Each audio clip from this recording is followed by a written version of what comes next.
नमस्कार प्यारे विद्यार्थियों, एक बार फिर से आपका सीसी ऑनलाइन एजुकेशन में हार्दिक स्वागत अभिनंदन करता हूं। जैसा कि हमने संस्कृत भाषा में 2 पॉइंट पढ़ लिए हैं, एक तो कारक प्रकरण और एक अनुवाद प्रकरण। दोनों पॉइंट काफ़ी इम्पोर्टेंट है। उसके बाद में आज हम अपना नया टॉपिक की प्रारंभ करने जा रहे हैं, संधि। और संधि का जो अंकभार है वो है 3। हमारे सिलेबस में जो संधियाँ हैं उन संधियों का जो अंकभार है कक्षा 10 में कितना है, 3। और इन संधियों की मैं बात करूं तो आप किसी भी कक्षा के लिए इनको अध्ययन कर सकते हो, चाहे कक्षा 6 हो, 7 हो, 8 हो। इनके अंदर इनका थोड़ा लेवल कम रहता है और कक्षा 9 और कक्षा 10 दोनों के अंदर समान सिलेबस में जोड़ी गई है। तो कक्षा 9 के लिए भी आप इनका अध्ययन कर सकते हो और कक्षा 10 के लिए भी अध्ययन कर सकते हो। आज का हमारा टॉपिक है संधि। सबसे पहले हम इस संधि शब्द की ही बात कर लेते हैं। इसका शाब्दिक अर्थ होता है संधि यानी जोड़, संधि यानी जोड़ना, आपस में मिलाना। तो इसी संधि का संधि विच्छेद होगा, एक तो सम धन दि, सम धन दि। जब यहाँ आप प्रश्रवण संधि करोगे, जब हम विस्तार से पढ़ेंगे अनुस्वार से यही प्रश्रवण है, तो वहाँ प्रश्रवण के अंदर रूप बन जाएगा संधि, मैं का क्या हो जाएगा, न।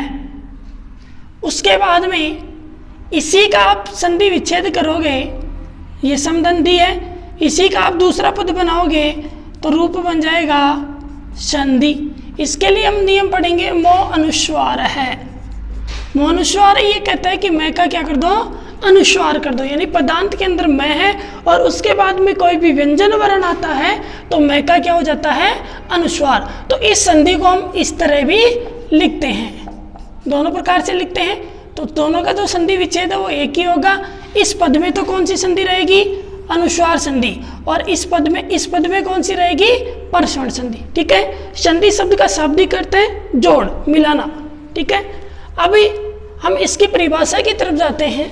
तो परिभाषा के अंदर पाणिनीय शिक्षा की मैं बात करूं तो वहाँ पाणिनि जी ने कहा वर्ण संधानम संधि कथयते, यानी वर्णों को मिलाना, वर्णों का जो संधान है वो क्या कहलाता है, संधि कहलाता है। लेकिन अपनी सामान्य परिभाषा हम लेंगे संधि की, तो परिभाषा के लिए मैं लिखूंगा सामान्यतः द्वयोः वर्णानां परस्परं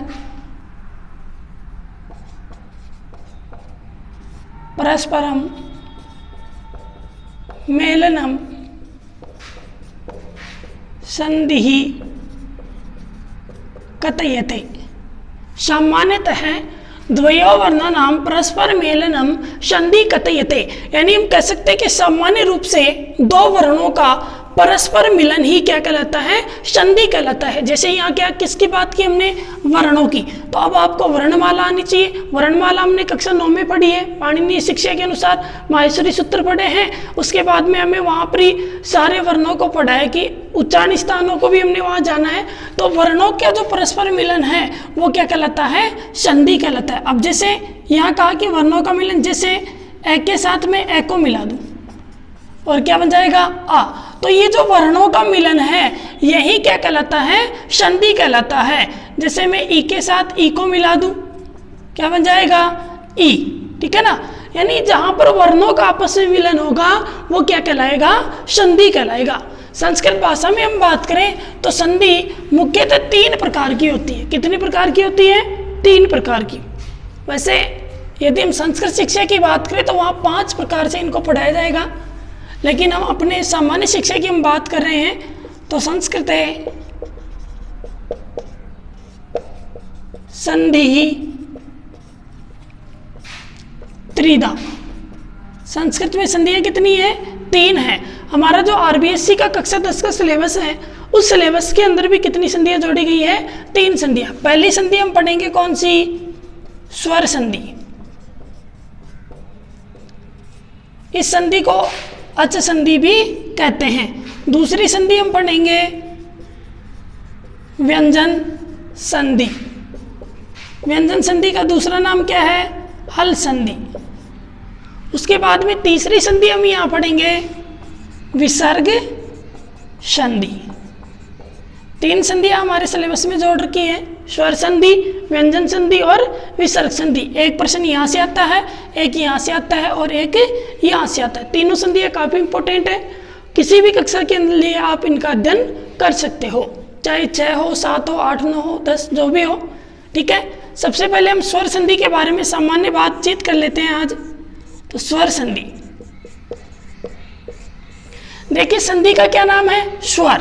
संधि का क्या नाम है? स्वर। और इसका हमने दूसरा नाम क्या दिया? अच संधि। अब कक्षा 9 के अंदर जब हमने माहेश्वरी सूत्र पढ़े थे उस समय जाना था कि ये अच क्या है। कक्षा 8 में भी हमने इनको पढ़ा है। तो अच के लिए कहा कि अच है स्वरः, अच है स्वरा, यानी ऐसे लेकर के जो च पर्यंतक वर्ण है, ऐसे लेके च तक जो वर्ण है वो सारे क्या कहलाते हैं? स्वर। और माहेश्वरी सूत्र में जब जाओगे तो कुल आपको वहां कितने स्वर मिलेंगे? 9 स्वर। अब ऐसे च तक के लिए मैं यहाँ लिखूंगा, माहेश्वरी सूत्र में हम जा रहे हैं एक बार, ए ई उ उण। दूसरा सूत्र वहां आएगा री री क। तीसरा सूत्र आएगा वहां ए ओ ङ। चौथा सूत्र वहां आएगा आई औ च। ठीक है, अब देखिए वहां ये कहा कि माहेश्वरी सूत्र के अंदर जो प्रारंभ के 4 सूत्र हैं वो क्या है? स्वर है। प्रारंभ के जो 4 सूत्र हैं ये क्या है? स्वर है। और इनको कौन सी संधि में पढ़ेंगे हम? स्वर संधि में। इसीलिए इस संधि का दूसरा नाम क्या है? अच संधि। अब देखिए माहेश्वरी सूत्र के अंदर जब हमने पढ़ा ए ई ऊण रील री क ए ओंग आई औच, अब इन सभी सूत्रों के अंत में एक एक वर्ण में क्या दिखाई दे रहा है? हलंत वर्ण दिखाई दे रहा है। तो इस हलंत वर्ण के लिए वहां माहेश्वरी सूत्रों के नीचे वहां सूत्र लिखा ग्रंथकार ने, एक सूत्र लिखा कौन सा? हलंत्यम। ठीक है, हलंत्यम ने ये कहा कि जो माहेश्वरी सूत्र के अंत में हल वर्ण है, हल अंत्यम, यानी जो अंत में हल वर्ण है उनकी मैं एक संज्ञा करूंगा और उस संज्ञा का नाम दिया इन्होंने इत संज्ञा। कौन सी संज्ञा की? इत संज्ञा। और इसी सूत्र के नीचे एक सूत्र और लिख दिया, तस्य लोप है। तस्य लोप ने ये कहा कि जिनकी आपने इत संज्ञा की, किनकी इत संज्ञा की? जिनकी आपने इत संज्ञा की। कौन से वर्णों की हमने? हलंत वर्णों की, ण की, क की, ङ की और च की। तो इत संज्ञक वर्णों का ये क्या करेगा? लोप। इत संज्ञक वर्णों का क्या कर दिया इन्होंने? लोप। तो ण का लोप हो गया, क का भी हो गया, ण का हो गया और च का हो गया। तो कुल मिलाकर के अब गिनो आप स्वर, ए ई उ री री ए ओ आई औ। तो हमारी जो स्वर संधि है, इस स्वर संधि के अंदर हम कुल कितने स्वर पढ़ेंगे? 9। और इस स्वरों की परिभाषा के लिए हम कह सकते हैं अच है स्वरः। स्वरों की परिभाषा के लिए क्या कहा? अच है स्वरा। और स्वरों को यहाँ लिखेंगे हम ए ई उ री री ए ओ आई औ। संस्कृत भाषा के अंदर कुल कितने स्वर हुए? 9 स्वर। और इन 9 स्वरों को हम कौन सी संधि में जानेंगे? स्वर संधि में। उसके बाद में मैं व्यंजन की बात करूं तो व्यंजन के अंदर हम पढ़ेंगे दूसरी जो संधि आएगी अपनी, व्यंजन संधि। और व्यंजन संधि के अंदर अब मैं बात करूं तो वहां जो शेष वर्ण रह गए, यानी एक सूत्र आया था वहां कादियो मावसा नाम इस प्रसा, यानी कैसे लेके मैं पर्यंतक जो भी वर्ण है, उसके अलावा भी अनेक सारे जो वर्ण हमारे शेष रह रहे हैं वो वर्ण कहाँ पढ़ेंगे? व्यंजन संधि में। यानी जो व्यंजन वर्ण है, व्यंजन वर्ण जानते हो ना, क ख गड़ा वगैरह आप हिंदी में पढ़ते हो, तो वो सारे व्यंजन वर्ण कहाँ पढ़ेंगे हम? हल संधि में। और इसी संधि का इसीलिए नाम पड़ा हल संधि, क्योंकि हल वर्णों को क्या कहा जाता है? व्यंजन वर्ण भी कहा जाता है। और विसर्ग संधि के अंदर जो हम पढ़ेंगे, विसर्गों को पढ़ेंगे। यानी विसर्ग संधि में किसका अध्ययन करेंगे? विसर्गों का। यानी विसर्गों के ऊपर जो भी कार्य होगा वो हम विसर्ग संधि में जानेंगे, व्यंजनों के ऊपर जो कार्य होगा वो व्यंजन संधि में जानेंगे, और स्वरों के ऊपर जो कार्य होगा वो कौन सी संधि में पढ़ेंगे हम? स्वर संधि में। क्लियर है? देखिए संधि 3 प्रकार की, स्वर संधि, व्यंजन संधि और विसर्ग संधि। स्वर संधि में किनका अध्ययन करेंगे हम? स्वरों का। व्यंजन संधि में किनका अध्ययन करेंगे? व्यंजनों का। और विसर्ग संधि में किसका अध्ययन करेंगे? विसर्गों का। आए हम कौन सी संधि की तरफ? सबसे पहले स्वर संधि की तरफ। तो स्वर संधि के अंदर हमने जाना अचः स्वरा, यानी स्वरों की परिभाषा के लिए हमने क्या कहा कि जो स्वर होते हैं वो क्या कहलाते हैं? अच कहलाते हैं। और इनके लिए माहेश्वरी सूत्रों की हमने सहायता ली, और माहेश्वरी सूत्रों में प्रारंभ के जो 4 सूत्र हैं उनको क्या कहा गया? स्वर। और प्रारंभ के 4 सूत्रों के अंतिम जो वर्ण है, हलंतम जो हल वर्ण है, उसकी हलंतम के द्वारा हमने इत संज्ञा की और तस्य लोप के द्वारा उनका क्या कर दिया? लोप कर दिया। कौन कौन से वर्ण शेष रहे फिर हमारे पास? ए, ई, उ, री, ली, ए, ओ, ऐ, औ। कुल मिलाकर के संस्कृत वर्णमाला की मैं बात करूं तो यहाँ हमारे पास कितने स्वर हैं? 9 स्वर। और इन 9 स्वरों का जो अध्ययन है वो हम कौन सी संधि में करने जा रहे हैं? स्वर संधि में। तो आज हम प्रारंभ करने जा रहे हैं कौन सी संधि? स्वर संधि। ठीक है, ये लिखना है आपको, इतना स्वरों को लिखना है, स्क्रीनशॉट ले लेवे, परिभाषा लिखनी है, संधि के प्रकार लिखने हैं, उसके बाद में टॉपिक डालना है आपको स्वर संधि। संधि की परिभाषा को आप हिंदी में भी लिख सकते हो, यानी 2 वर्णों का परस्पर मिलन ही क्या कहलाता है? संधि कहलाता है। अन्य परिभाषा भी आप लिख सकते हो, वर्ण संधानम संधि कथयते, वर्णों का जो संधान है वो क्या कहलाता है? संधि कहलाता है। तीसरी अपनी कौन सी संधि थी? विसर्ग संधि। तो सबसे पहले हम प्रारंभ करने जा रहे हैं कौन सी संधि? स्वर संधि। स्वर संधि के अंदर इसकी परिभाषा कह सकते हैं हम स्वरों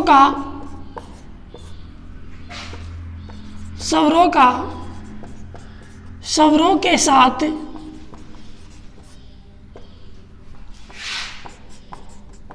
मिलन ही स्वर संधि कहलाता है। यानी जहां पर स्वर ही स्वर आपस में जुड़ेंगे वो कौन सी संधि कहलाएगी? स्वर संधि। और इसके लिए हमने अभी अभी क्या जाना है? स्वरों को जाना है। अचः स्वरः। इसके अंदर कौन कौन से स्वर आए अपने? ए, ई, उ, री, ली, ए, ओ, ऐ और औ। ये 9 क्या है? स्वर हैं। और इन स्वरों का जब आपस में मिलन होगा, यानी जहां पर स्वर ही स्वर के साथ मिलेगा वो कौन सी संधि कहलाएगी? स्वर संधि। संस्कृत में परिभाषा को आप लिख सकते हो, स्वराणाम सह स्वराणाम मिलनम मेलनम संधि कथयते, यानी स्वरों का स्वरों के साथ मिलन ही क्या कहलाता है? संधि कहलाता है। अब मैं स्वर संधि के प्रकारों की बात करूं हमारे सिलेबस के अनुसार, तो हम यहाँ पहला प्रकार पढ़ेंगे कौन सा? श्रवण दीर्घी संधि। दूसरी संधि हम यहां पढ़ेंगे गुण संधि। तीसरी संधि हम यहां पढ़ेंगे वृद्धि संधि। चौथी जो संधि है वो हम यहां पढ़ेंगे यण संधि। आगे पीछे भी इनका अध्ययन कर सकते हैं, कोई दिक्कत नहीं है। उसके बाद में 5वीं जो संधि हम पढ़ेंगे यहाँ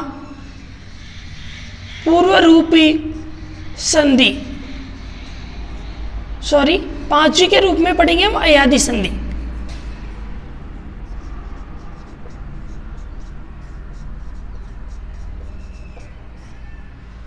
छठवीं संधि हम यहाँ पढ़ेंगे कौन सी?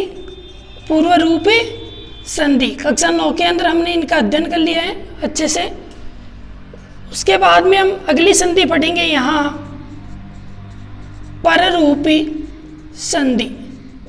ठीक है, कुल मिलाकर के इसके अंदर हम 7 संधियों का अध्ययन करेंगे। 7 संधियां हमारे सिलेबस में जोड़ रखी है, यहाँ से प्रश्न आने की संभावनाएं है।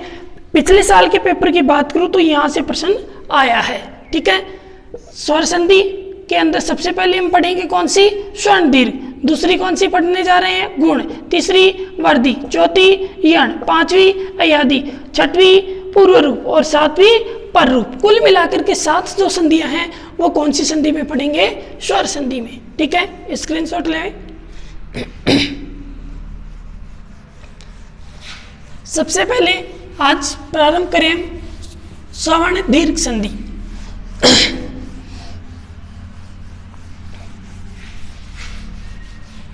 स्वर्ण दीर्घ संधि के लिए हम एक सूत्र को जानेंगे और उसी सूत्र के माध्यम से ही इसको समझने का प्रयास करेंगे।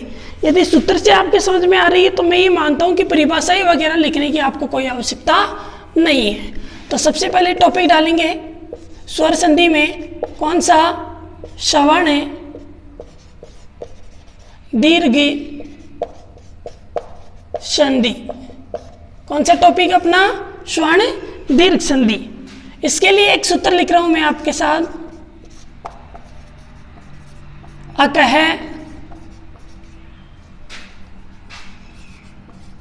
सवर्ण दीर्घ है, अकह सवर्ण दीर्घ है। अब देखिए सूत्र को हम समझते हैं, यहां लिखा अकह।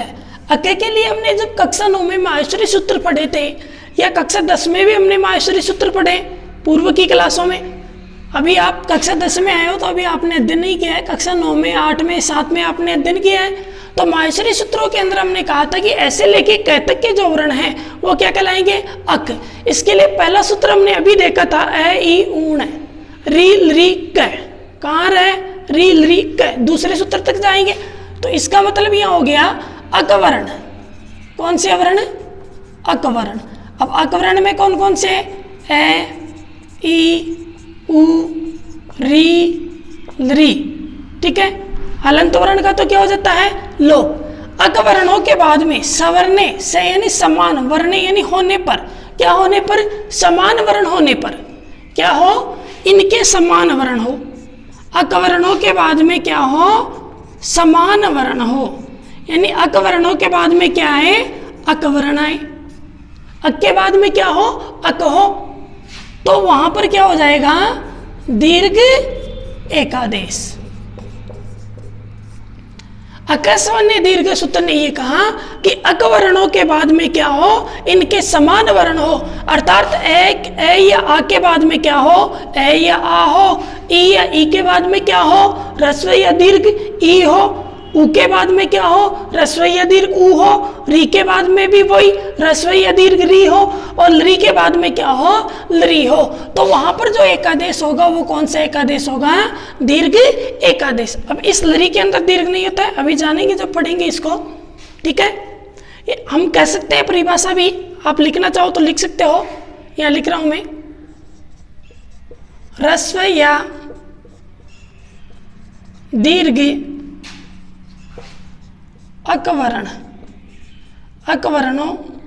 अकवर्णों के ब्रैकेट में आप लिख लेना, ए ई उ री लरी। अकवर्णों के बाद इनके समान वर्ण। सवर्ण का अर्थ क्या होता है, समान वर्ण। ब्रैकेट में आप लिख लेना, सवर्णे, समान वर्ण होने पर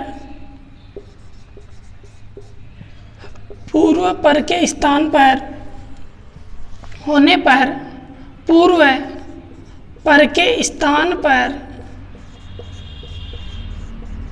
दीर्घ एकादेश हो जाता है। अकवर्णों के बाद में क्या हो, अकवर्ण हो, तो पूर्व है, पूर्व यानी पहला पद, पर यानी बाद वाला। यानी जब हम संधि को दर्शाएंगे धन से तो एक तो यहाँ पद होगा पूर्व पद और एक पद यहाँ होगा, वो पद कौन सा कहलाएगा, पर पद। तो इन दोनों पदों के स्थान पे जो एकादेश होगा वो कौन सा एकादेश होगा, दीर्घ एकादेश। क्लियर है। अब देखिए इस संधि के अंदर हमने कितने वर्ण देखे, 5 वर्ण। अक में क्या क्या जाना, ए ई उ री लरी, ठीक है। कुल मिलाकर के इसके अंदर हम कितने नियम पढ़ेंगे, 5 नियम। एक एक नियम को मैं यहाँ लिख रहा हूँ, किस प्रकार हम इनका वो करेंगे, दीर्घ एकादेश। तो हम कह सकते हैं ए या आ के बाद में क्या हो, ए या आ, तो वहां दीर्घ एकादेश आप क्या करोगे, दीर्घ एकादेश। ए या आ के बाद में क्या हो, ए या आ, तो वहां दीर्घ एकादेश क्या होगा, आदीर्घ एकादेश। दूसरा हम यहाँ नियम पढ़ेंगे, ई या ई के बाद में ह्रस्व या दीर्घ, ह्रस्व यानी छोटी और दीर्घ यानी बड़ी, जो आप हिंदी में कहते हो ना छोटी ई और बड़ी ई। तो ई या ई के बाद में क्या हो, ह्रस्व या दीर्घ ई हो, तो वहां पर दीर्घ एकादेश करेंगे, कौन सा, ई, दीर्घ एकादेश। एकादेश का मतलब दोनों वर्णों के स्थान पे क्या कर देंगे, एक ही आदेश। तीसरा नियम यहाँ क्या जानेंगे हम, उ, उ या उ के बाद में क्या हो, उ या उ, तो वहां दीर्घ एकादेश क्या करोगे, उ दीर्घ एकादेश, यानी उ या उ के बाद में क्या हो, उ या उ हो, तो वहां पर उ दीर्घ एकादेश हो जाता है। उसके बाद में चौथा नियम हम पढ़ेंगे यहां, री, ऋषि वाला। अब री ह्रस्व भी हो सकता है और दीर्घ भी हो सकता है, तो इधर भी चाहे ह्रस्व हो चाहे दीर्घ हो, तो वहां पर एकादेश क्या करोगे, री दीर्घ एकादेश, ठीक है। उसके बाद में अगला अपना नियम है लरी। पांचवा नियम क्या पढ़ेंगे, लरी, लरी के बाद में क्या हो, लरी। अब देखिए लरी का दीर्घ नहीं होता है, क्या नहीं होता है, दीर्घ नहीं होता, केवल यहाँ क्या होगा, एकादेश होगा, क्योंकि लरी के जो है वो केवल यहाँ पाणिनीय शिक्षा में 12 वेद बताए गए हैं, इनके कुल वेद जो है वो 18 वेद है, तो वहां पर लरी का जो दीर्घ है उसको नहीं बताया गया है, तो हम भी यहाँ लरी का दीर्घ नहीं करेंगे, केवल क्या करेंगे, लरी एकादेश। क्या होगा, लरी एकादेश, दीर्घ नहीं करना है, ठीक है।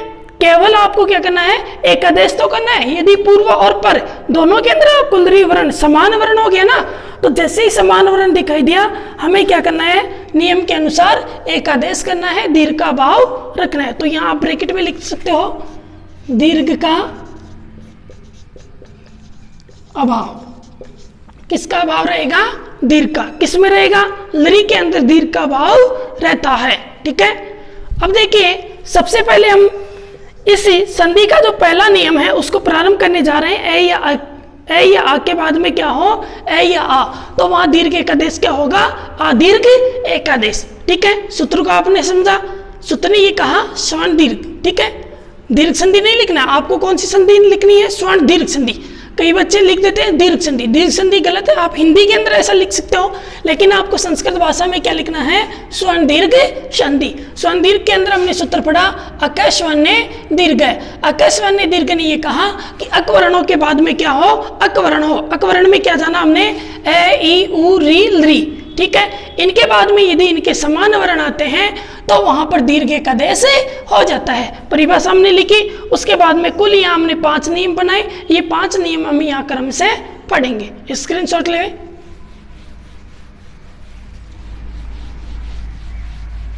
पीडीएफ आपको अपना व्हाट्सएप ग्रुप जो है उसके अंदर उपलब्ध कराई जाएगी, कोई दिक्कत नहीं है। फिर भी यदि किसी विद्यार्थी की कोई चीज़ समझ में नहीं आ रही है तो आप भी कमेंट बॉक्स में उसके बारे में लिखें, ताकि वो चीज़ आपको समझाने का हम प्रयास करें। और भी यदि कोई ज़्यादा दिक्कत हो तो विद्यालय का जो हेल्पलाइन नंबर है उसके ऊपर भी आप कॉल कर सकते हो, ठीक है। पहला नियम हम शुरू करने जा रहे हैं, ए या आ के बाद में क्या हो, ए या आ, तो वहां दीर्घ एकादेश क्या करोगे, आदीर्घ एकादेश, ठीक है। ए या आ के बाद में क्या हो, ए या आ, तो वहां पर आदीर्घ एकादेश हो जाता है। जैसे मूर्धन्य हरि। अब देखिए एक बार इसको आपको अच्छे से समझना है, फिर आगे आप खुद ही बना दोगे संधि विच्छेद। तो मूर् रैको मैंने अलंत किया, अब रैम में क्या था, ए था ना, ए की ध्वनि थी, ए को मैंने बाहर कर दिया, उसके बाद में क्या मिला, अरि। अब नियम के अनुसार चेक करो कि इधर भी ए या आ, इधर भी ए या आ, पूर्व और पर दोनों में क्या है, समान वर्ण है।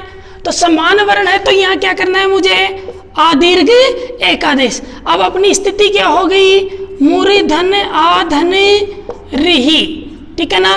अब जब आप वर्ण संयोग करोगे यानी वर्णों को मिलाओगे, वर्ण संधानम संधि कथयते, यानी वर्णों को जब मिलाओगे तो जब वर्ण यहाँ मिलाएंगे हम तो रूप क्या बन जाएगा, मु, र के अंदर क्या आएगा, आ, क्या बन गया, मुर्रा, और री को हम जोड़ देंगे तो क्या बन गया अपना मुरारी ही, मूर्धन्यरी ही, मुरारी ही।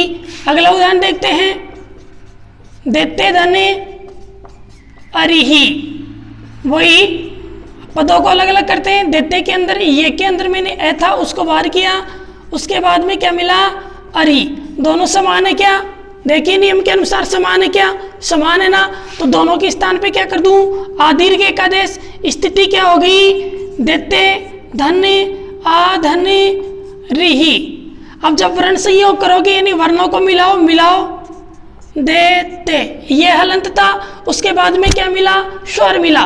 देखिए स्वर संधि पढ़ रहे हैं, स्वरों का स्वरों के साथ कार्य कर रहे हैं ना। स्वर संधि ने ये कहा था कि जहां पर स्वर ही स्वर आपस में क्या हो, मिले, वो कौन सी संधि कहलाएगी, स्वर संधि। तो ये के अंदर क्या आएगा, आ, क्योंकि ये क्या है, हलंत है, दैत्या, और री को जोड़ देंगे तो रूप क्या बन गया, दैत्यारी। क्लियर है। अगला उदाहरण देखें, यस्य धन्य अध्यक्ष है, यस्य धन्य अध्यक्ष है, यस्य का भी वही टुकड़े करो आप, यस्य, ये के अंदर क्या निकलेगा, ए को बाहर कर दिया, उसके बाद में क्या मिला, अध्यक्ष है। अब देखिए समान है क्या, समान है तो क्या कर दूं, आदीर्घ एकादेश, और जैसे ही आदीर्घ एकादेश हुआ स्थिति क्या बन गई, यस्य आ धन्य, अब क्या आएगा, अध्यक्ष है, नहीं आएगा। क्यों नहीं आएगा, क्योंकि दोनों के स्थान पर तो हमने एकादेश कर दिया ना। किसी को ये लग रहा है कि यहाँ वाला ये ए कहाँ गया, तो आपको ये देखना है, नियम ने ये कहा था कि पूर्व और पर दोनों के स्थान पे हमें क्या करना है, एकादेश। एकादेश का मतलब हो रहा है कि दोनों के स्थान पे हम एक ही आदेश कर रहे हैं। यस्य आ धन्य दक्ष है, ठीक है। अब वर्णों को मिलाओ, रूप क्या बन जाएगा, यस्या, यस्या हो गया ना, आ इसमें आ गया, और दक्ष को जोड़ दोगे, यस्या दक्ष है, ठीक है। अगला उदाहरण देखते हैं,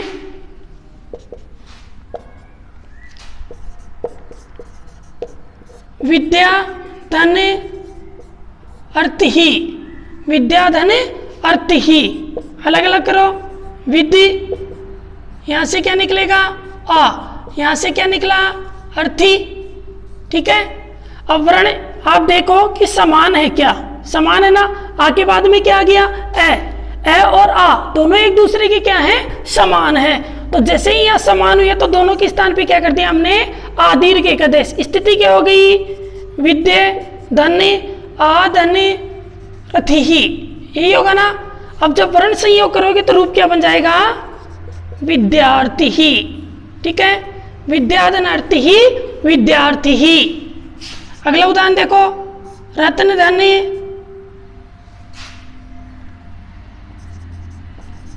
अकार है, रत्न धन्य अकार है, रत्न न को अलंत किया, ए को बार किया, उसके बाद में क्या मिला, अकार है, ठीक है ना। अब ए और ए दोनों क्या है, समान है, समान है तो स्थिति क्या होगी, रत्न धन आ धन कार है, यही होगी क्या। अब जब वर्ण संयोग करोगे तो रूप क्या बन जाएगा, बना दो, रूप क्या बन जाएगा, क्या बनेगा बेटा, बनाओ आप, क्या बनेगा, रत्ना कर है, रत्न धन आकर, सॉरी इसका संधि विच्छेद होगा, आकर। उसके बाद में राम धन अवतार है, राम धन अवतार है, राम के अंदर ही मैं को हलंत किया, ए को वार किया, उसके बाद में क्या मिला, अवतार है, ठीक है। अब दोनों समान है तो दोनों के स्थान पे क्या कर दिया, एकादेश। अब स्थिति क्या हो गई, राम धन्य आ धन्य वतार है, और जब आप वर्ण संयोग करोगे तो रूप क्या बन जाएगा, रामावतार है, ठीक है। क्लियर है, स्क्रीनशॉट ले ताकि आपको समझने में असुविधा ना हो। अब मैं कुछ उदाहरण लिख रहा हूं, उनका पद आपको बनाना है अपनी कॉपी में।